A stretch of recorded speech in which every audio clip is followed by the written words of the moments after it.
Bienvenue dans Talk Afrique sur Médian TV Afrique. Merci d'être avec nous. Dans ce numéro, on va parler essentiellement du 31e sommet de l'Union africaine en Mauritanie, le 1er de juillet dernier. Une grande partie de cette rencontre qui a réuni une vingtaine de chefs d'État et de gouvernement a été consacrée aux attaques terroristes des derniers jours dans la région sahélienne. Les 5 chefs d'État du G5 ont rencontré à cet effet en marge du sommet le président français Emmanuel Macron pour réfléchir à la réponse à apporter aux terroristes qui ont frappé le quartier général de la force conjointe du G5 le 29 juin à Sévaré, au centre du Mali, mais aussi au Niger, faisant au total 25 victimes. L'autre question qui a été au centre des débats, la zone de libre-échange continentale africaine. À la veille du sommet, 5 nouveaux y ont adhéré, 5 nouveaux pays, j'allais dire, y ont adhéré, parmi lesquels l'Afrique du Sud, dont des géants du continent.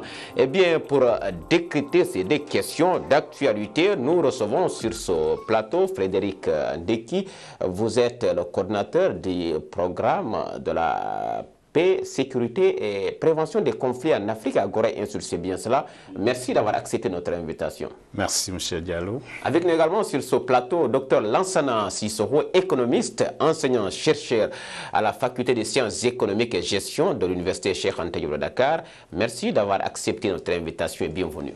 Bonsoir M. Diallo et merci de nous recevoir. Alors, merci donc, merci à Nouakchott. Avec le 31e sommet de l'Union africaine, des chefs d'État et de gouvernement ont pris une série de décisions pour le fonctionnement de l'Union et l'avenir du continent.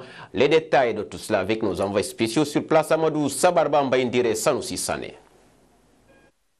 Les rideaux sont tombés, l'hymne de l'Union africaine chanté pour clôturer le 31e sommet de Nouakchott après la lecture de la résolution finale.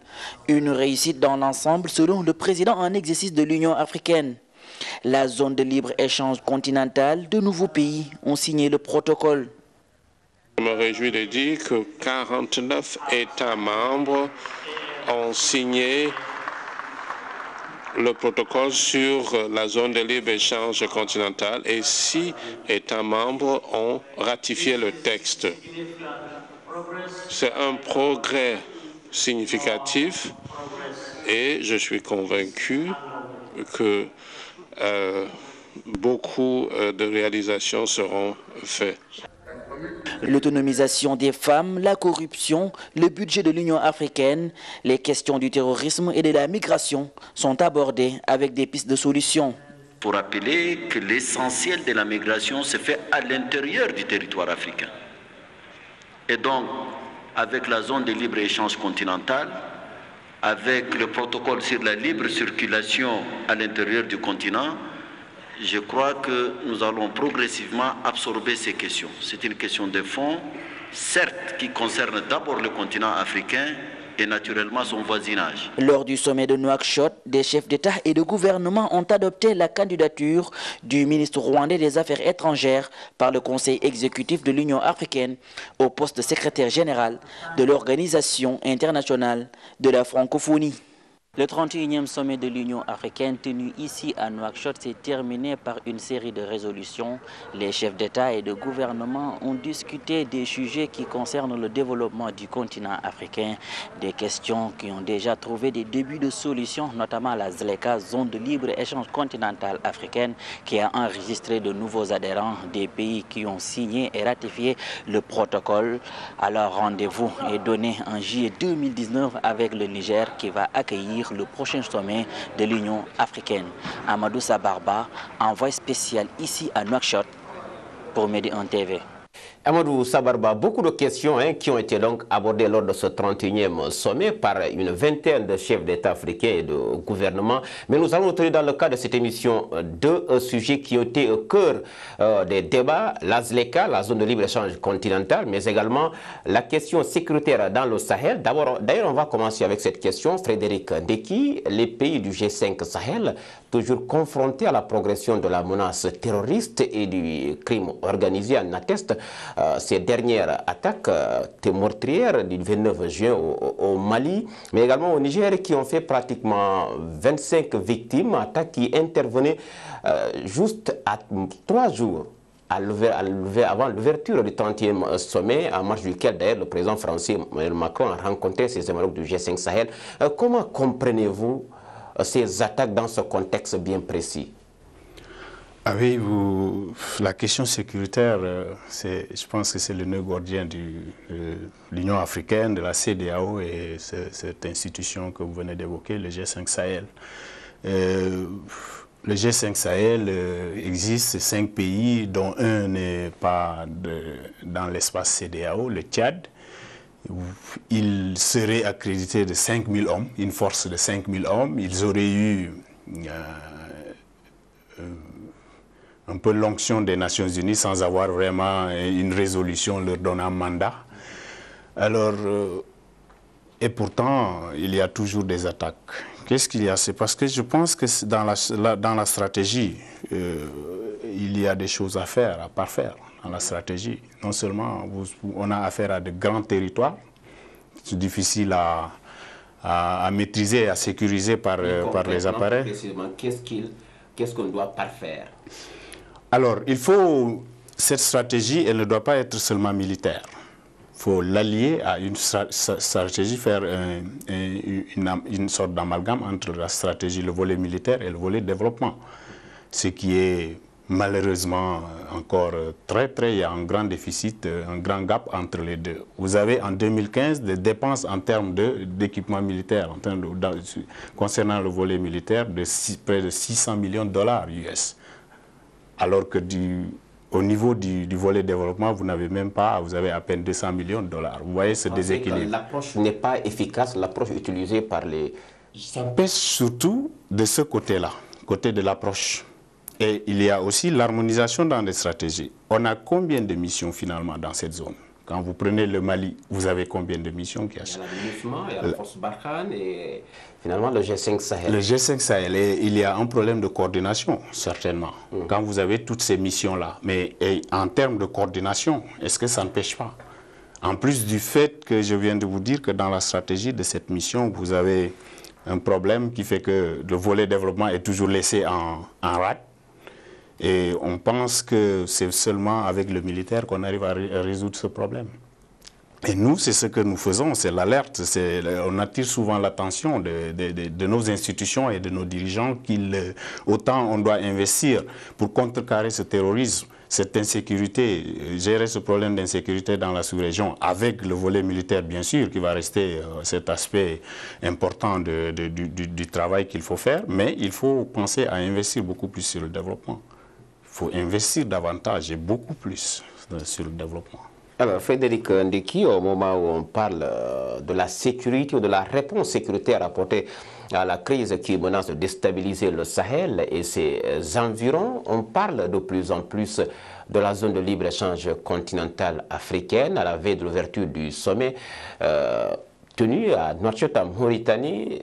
Il y a eu 5 nouveaux adhérents, parmi lesquels l'Afrique du Sud, un des géants du continent. Alors, Dr Lansana Sissoko, un grand pas du continent vers l'unification du marché africain. Absolument, absolument. Rappelons tout d'abord que ça avait commencé depuis 2012, lors du 18e sommet, n'est-ce pas, où les chefs d'État avaient quand même pris cet engagement de créer, d'aboutir, n'est-ce pas, de créer d'abord, de se baser sur la zone tripartite, n'est-ce pas, avec l'AEC, le COMESA et la SADC, n'est-ce pas, de se baser sur ça pour lancer les bases d'une union, d'une zone de libre-échange continentale au niveau de l'Afrique. Je crois que l'Afrique du Sud est un géant. Bon, il y avait 2 géants qui n'avaient pas ratifié. Initialement, c'était l'Afrique du Sud et le Nigeria. Et donc, on est très content d'apprendre que vraiment, l'Afrique du Sud, quand même, a ratifié. Et on croit que les autres aussi viendront à temps. Et c'est important de le faire, dans la mesure où, quand vous regardez nos pays, pris individuellement, nos marchés sont trop exigus pour qu'on lance réellement les bases viables, n'est-ce pas, d'une industrialisation en Afrique qui soit viable. Parce que ces marchés qui sont là sont trop exigus pour que nos entreprises puissent accéder à ce qu'on appelle des économies d'échelle. C'est-à-dire qu'en produisant plus, on parvient à diminuer les coûts unitaires de production. Donc c'est sur cette base-là maintenant que les entreprises pourront produire plus, être beaucoup plus compétitives et être beaucoup plus compétitives à l'échange international avec les autres continents. Je crois que c'est important important que l'Afrique aille vers cette unification du marché africain et du coup, ça va lancer beaucoup d'autres initiatives, surtout concernant ce qui concerne les infrastructures liées au commerce. Cela veut dire les routes, n'est-ce pas, chemin de fer, avions et tout, ou bien même parfois la voie maritime, l'unification de tout ça et la levée des barrières, n'est-ce pas, qui permettra bien sûr au commerce transfrontalier de devenir beaucoup plus fluide. Et voilà, mais en attendant d'y arriver, il y a des obstacles, des défis à relever. Vous ne pensez pas que c'est vrai qu'on a atteint un point de non-retour, comme le pensent certains dirigeants africains. Aujourd'hui, les véritables obstacles à lever ou à surmonter pour que ce rêve devienne une réalité? Je crois que les obstacles, c'est d'abord politique. Politique dans la mesure où les dirigeants africains, certains dirigeants africains doivent accepter de perdre un peu la souveraineté de la politique commerciale. Et à terme, d'autres politiques. Parce que quand on atteindra la phase d'union douanière ou bien de marché commun en Afrique, cela veut dire que les entités nationales vont perdre l'autonomie sur beaucoup de politiques, n'est-ce pas? Ils vont perdre la souveraineté sur beaucoup de politiques, telles que la politique commerciale et certaines politiques sectorielles. Et donc ça, c'est des choses qui viennent. Et deuxièmement, c'est surtout lié à ce que vous venez de dire sur la sécurité sur le chemin, n'est-ce pas? Que les camionneurs sénégalais puissent aller en Guinée tranquillement, qu'ils puissent aller au Mali tranquillement et qu'ils puissent aller dans beaucoup d'autres pays. Imaginez-vous par exemple, en 2008, j'avais, dans le cadre d'un papier qu'on devait faire, on avait fait une petite enquête, juste à Tambacounda, pour les camionneurs qui quittaient Dakar pour aller soit à Conakry ou bien pour aller à Bamako. Mais le nombre de checkpoints qu'ils avaient sur le chemin, mais ils se faisaient arrêter par n'importe qui et ils payaient. Et donc quand on avait évalué, cela pouvait s'élever entre 2 et 3% de la valeur de la marchandise dedans. Plus de temps maintenant qu'ils perdent sur le chemin. Parce qu'ils doivent, par exemple, parfois faire le rang pour certaines formalités, ils doivent dormir. Donc, vous voyez, si c'est des denrées périssables, vous perdez beaucoup sur le chemin. Et en matière de temps aussi, plus de temps aussi que vous perdez. Donc, cela vient accroître le coût du transport, n'est-ce pas? Donc, quelque part, c'est important que les gens lèvent ces petits obstacles, on va les appeler petits obstacles, mais en réalité, c'est de très importants obstacles qui existent sur le commerce transfrontalier sur les pays africains. Maintenant, imaginez cela à l'échelle africaine, n'est-ce pas? Qu'on puisse vraiment avoir les chemins libres et tout. Je crois qu'il y a beaucoup de combats à faire, mais je crois que les gens ont bien démarré. Alors, les gens sont bien démarrés. En attendant, Frédéric Ndeki, on va rester dans le cadre de ce sommet, du 31e sommet de l'Union africaine en Mauritanie. Et lors de cette rencontre, le président mauritanien Mohamed Ould Abdel Aziz avait clairement indiqué que ces attaques ont mis à nu les défaillances qu'il faut corriger le plus rapidement possible. Selon vous, quelles sont ces défaillances? Bien sûr, défaillances s'il y en a, dont il faisait allusion. Oui, il y a des défaillances au niveau de ces appareils sécuritaires de différents États, notamment au Mali. N'oublions pas que malgré les différentes missions, le Mali reste un État souverain qui n'a toujours pas un appareil sécuritaire digne de ce nom. Et ça, c'est l'une des défaillances. Quand vous mettez ensemble, des pays se mettent ensemble pour avoir le G5 Sahel, qui reste une force quand même, une institution, mais avec un grand volet concernant l'appareil sécuritaire, et que c'est déséquilibré entre un Tchad qui participe avec une armée vraiment assez rodée, et vous avez un Mali qui reste vraiment très faible de ce point de vue-là. Vous avez un Mali, un pays comme le Mali et le Burkina, qui sont membres de ce G5 Sahel, mais vraiment, du point de vue militaire, sont un peu en retard.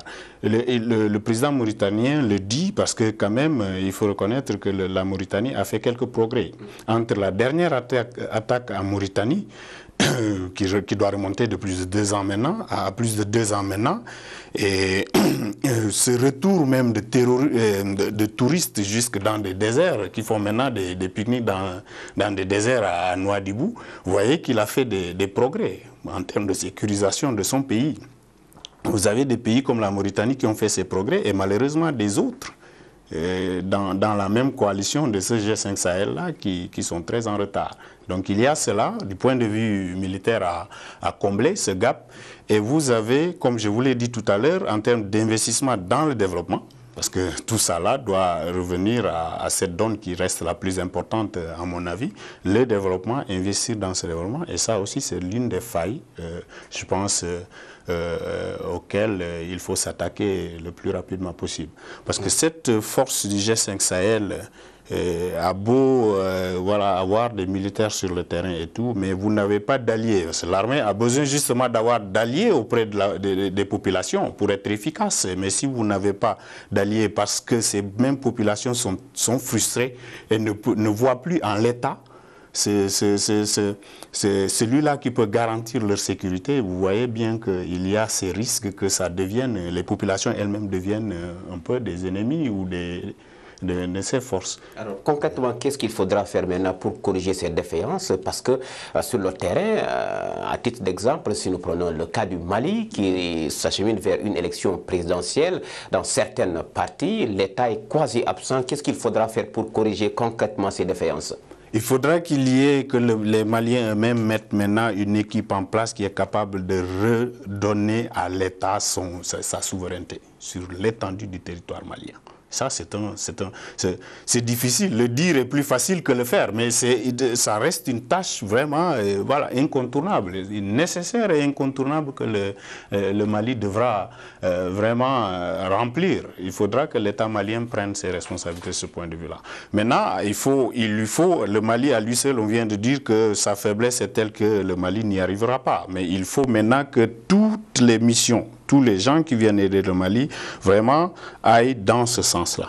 Toute l'aide apportée au Mali aille dans ce sens-là, de redonner à l'État sa souveraineté, afin que l'État puisse redéployer l'administration sur l'étendue du territoire malien. Parce que vous avez une grande partie de Maliens qui ne sont plus dans une sphère de souveraineté étatique, l'État n'arrive plus à leur fournir les services, le service public est absent. Depuis 3 à 4 ans, à partir de Gao jusqu'au plus nord du pays, vous n'avez plus l'État, vous avez l'État qui est absent. Alors la nature a horreur du vide, M. Diallo. Quand vous n'avez pas d'État, mais celui qui vient et propose quelque chose, vous voyez que la population peut être réceptive, peut accueillir ces gens-là. C'est ce qui fait qu'après la crise libyenne, ces gens qui se sont dirigés vers le nord Mali ont été en quelque sorte reçus. Disons-le, les populations ont vu des services que ces gens fournissaient et que l'État malien ne fournissait pas depuis un certain temps. Donc la place qui a été laissée libre a été occupée par ces mouvements que vous avez vus au nord. Très bien. Alors, docteur Lansana Sissoko, on va reparler de la zone de libre-échange continentale africaine. C'est vrai que deux questions relatives à la sécurité, mais également à l'économie, parce que lui nous parlait. Sans doute, avant de développer, il faut d'abord un espace pacifié, stable. Alors, on parle souvent de la ZLECA, la libération des tarifs tout court. Est-ce que cela ne va pas engendrer, comme on le dit souvent, les déséquilibres économiques parmi les pays africains et entraîner également des pertes et des recettes fiscales? Oui, naturellement, quand on parle de réforme, il y a toujours des pertes en fait. On doit laisser quelque chose pour avoir quelque chose de nouveau. Les réformes, c'est comme ça. Et dans toute réforme, on aura des perdants et des gagnants. Maintenant, de façon globale, est-ce que la réforme améliore le bien-être? C'est ça, je crois que c'est ça le plus important. Et on est quelque part théoriquement sûr que le libre-échange améliore le bien-être de façon générale. Et quand on ne peut pas le faire de façon générale, quand on le fait dans une zone, surtout en Afrique, je crois que ça va beaucoup participer, n'est-ce pas, à l'amélioration du bien-être. Maintenant, regardez, on veut à terme arriver à éliminer les tarifs sur 90% du commerce des biens. Et à terme, on espère booster le commerce intra-africain à 52%, ce qui est à un niveau très faible, entre 9 et 12% en ce moment. Donc vous voyez que réellement, on espère vraiment engendrer un dynamisme au niveau du continent qui fera que l'allocation des ressources sera améliorée. Dans la zone, donc, les compétences iront là où seront récompensées le plus et les investissements iront là où la rentabilité est beaucoup plus élevée. Donc ça va améliorer de façon générale la rentabilité du capital sur le continent et du coup ça peut booster la production. Donc si certains pays peuvent prendre avantage de l'avantage comparatif de certains pays, par exemple, si dans un pays on a beaucoup de ressources naturelles, comme quand on prend le cas de l'Afrique centrale, maintenant les pays qui ont beaucoup plus d'investissements pourront aller investir là-bas, dans la mesure où on va atteindre à terme comment dire encore, la libre circulation des biens, des personnes, des capitaux et tout. Je crois que c'est très important qu'on aille vers ça. Bien sûr, maintenant, la partie qui sera un peu difficile à ajuster, c'est quoi? C'est que les États vont perdre, n'est-ce pas, les ressources tarifaires qu'ils recevaient initialement. Parce que dans les pays africains, il y avait certains tarifs qu'on recevait des autres pays qui ne sont pas, par exemple, membres de la CEDEAO.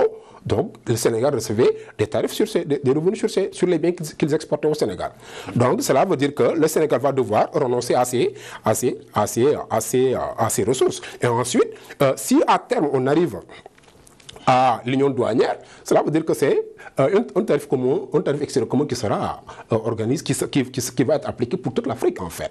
Parce que l'objectif, c'est l'union. Un autre cas de figure qu'il ne faudrait pas occulter, parce que sur le continent, il y a quand même des économies beaucoup plus fortes qui cohabitent avec certaines économies considérées comme fragiles ou moins fortes. Aujourd'hui, de façon beaucoup plus concrète, qu'est-ce que ce dispositif pourra apporter pour l'intégration des économies africaines?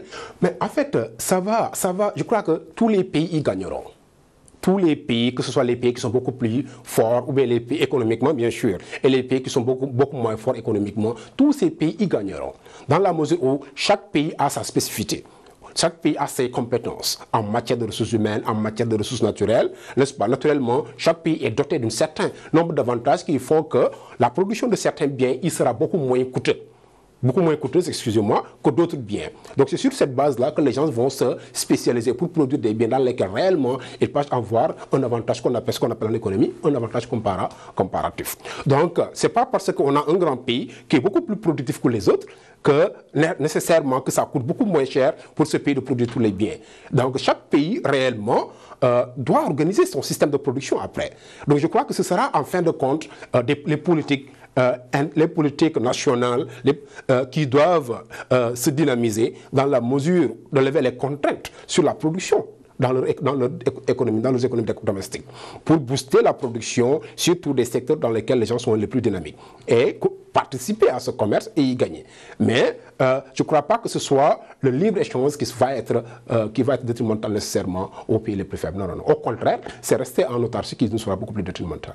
Alors, Frédéric Ndeki, la ZLECA, la zone de libre-échange continentale, prévoit également la libre circulation des biens et des personnes sur le continent. Mais avant tout cela, il faudrait que d'abord que l'espace ou le continent soit pacifié, stable, alors que nous voyons la menace sécuritaire, surtout dans la région sahélienne. Aujourd'hui, vous ne pensez pas que cette question sécuritaire doit transcender ces considérations partisanes ou frontalières pour que l'Afrique en tant que telle puisse gérer ses propres questions sécuritaires?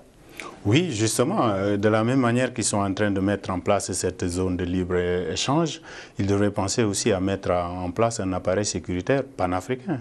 Parce que la question sécuritaire, comme vous le dites, transcende tout le reste. Il y a dans les ODD, les Nations Unies affirment avec force qu'il n'y a pas de développement sans sécurité.